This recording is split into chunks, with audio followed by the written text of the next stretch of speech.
but clusters have been reported this month in several countries, including the United Kingdom. CBS 17's Liz Ortiz joining us now with much more of what we need to know about this. I'll be honest, I don't think I've ever heard of this before now. Me neither, guys. Monkeypox is a potentially serious viral disease, but it is rare, especially here in the U.S. Health experts tell me this is a very low-risk situation for the public. The CDC and Massachusetts Health Department investigating a single case of monkeypox in a man who recently traveled to Canada. But how the patient was infected with this rare illness remains unknown. Dr. Cameron Wolfe is an infectious disease physician with Duke Health. We don't typically see monkeypox. This is an unusual infection for the United States.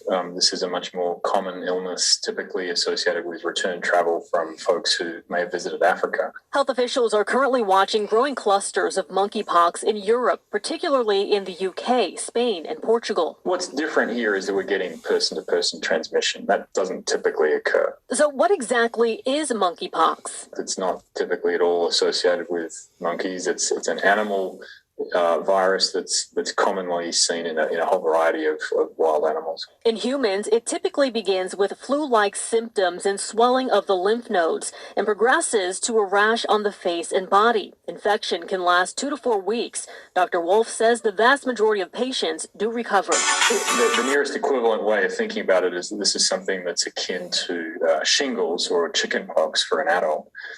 So it certainly causes lots of skin lesions, and the skin lesions can be infectious to people who are in immediate sort of close contact to those lesions. Dr. Wolfe encourages people not to worry about monkeypox, but just be aware. I think what needs to be said is that this is one case in an entire country, and that remains incredibly rare.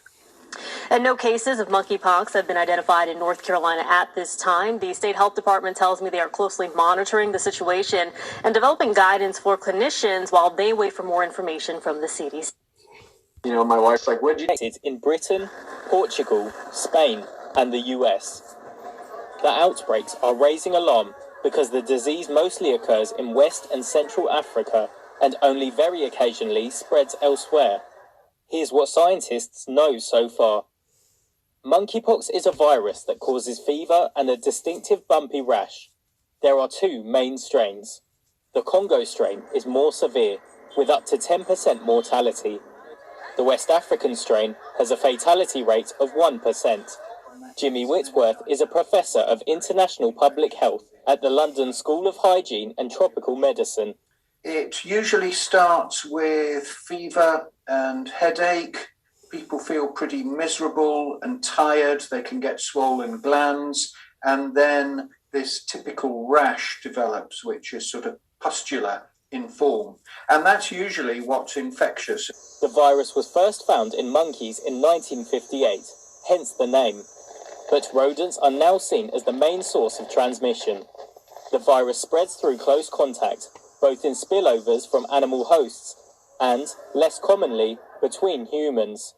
Transmission this time is puzzling experts.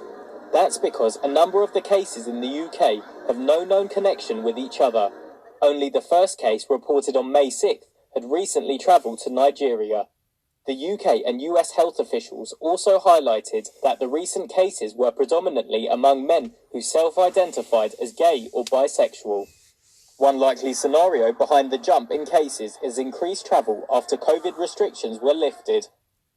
Monkeypox puts virologists on the alert because it is in the smallpox family, although it causes less serious illness.